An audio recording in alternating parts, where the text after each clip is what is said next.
ಸರ್ವೇಶ್ವರ ಸ್ವಾಮಿ ಮೋಶೆಗೆ ಹೀಗೆಂದರು, ಯಹೂದ ಕುಲದವನಾದ ಹೂರನ ಮೊಮ್ಮಗನು ಊರಿಯ ಮಗನೂ ಆದ ಬೆಚಲೇಲನೆಂಬುವನನ್ನು ಗುರುತಿಸಿ ನಾನು ಆರಿಸಿಕೊಂಡಿದ್ದೇನೆ ಮತ್ತು ಅವನಿಗೆ ದೈವಾತ್ಮ ಶಕ್ತಿಯನ್ನು ಕೊಟ್ಟು ತಕ್ಕ ಜ್ಞಾನ, ವಿವೇಕ, ವಿವಿಧ ಶಿಲ್ಪಶಾಸ್ತ್ರ ಕುಶಲತೆಯನ್ನು ಅನುಗ್ರಹಿಸಿದ್ದೇನೆ.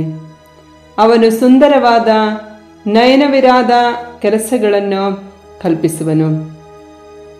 ಚಿನ್ನ, ಬೆಳ್ಳಿ, ತಾಮ್ರಗಳಿಂದ ಅವುಗಳನ್ನು ರೂಪಿಸುವನು. ರತ್ನಗಳನ್ನು ಕೆತ್ತಿ ಮರದಲ್ಲಿ ವಿಚಿತ್ರವಾದ ಕೆತ್ತನೆ ಕೆಲಸವನ್ನು ಮಾಡುವನು. ಇವೇ ಮೊದಲಾದ ಸಮಸ್ತ ಶೃಂಗಾರ ಕೆಲಸವನ್ನು ಮಾಡುವನು.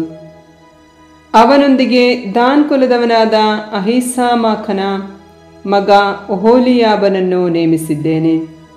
ಇದು ಮಾತ್ರವಲ್ಲದೆ ನಾನು ನಿನಗೆ ಆಜ್ಞಾಪಿಸಿದ್ದೆಲ್ಲವನ್ನು ಮಾಡಲು ಕಲಾನಿಪುಣರಿಗೆ ಬೇಕಾದ ಜ್ಞಾನವನ್ನು ಕೊಟ್ಟಿದ್ದೇನೆ.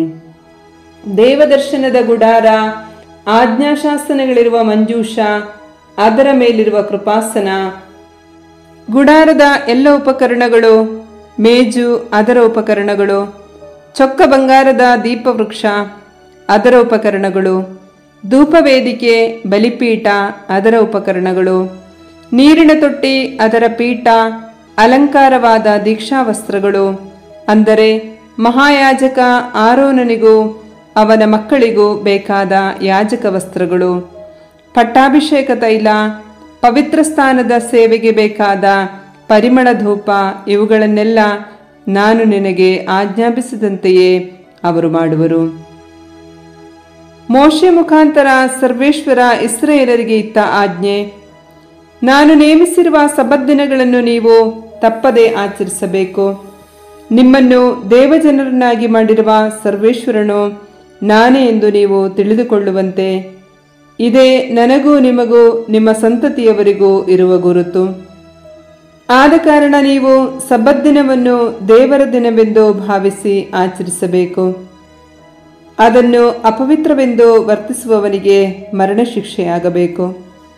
ಆ ದಿನದಲ್ಲಿ ದುಡಿಯುವವನನ್ನು ತನ್ನ ಕುಲದಿಂದ ತೆಗೆದುಹಾಕಬೇಕು. 6 ದಿನಗಳು ಕೆಲಸ ಮಾಡಬಹುದು.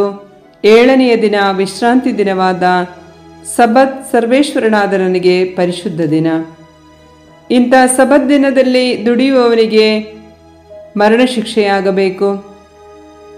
ಆದುದರಿಂದ ಇಸ್ರಾಯೇಲರು ಸಬ್ಬತ್ ದಿನವನ್ನು ಆಚರಿಸಬೇಕು. ಈ ಆಚರಣೆ ಅವರಿಗೂ ಅವರ ಪೀಳಿಗೆಗೂ ಶಾಶ್ವತವಾದ ಒಂದು ನಿಬಂಧನೆ.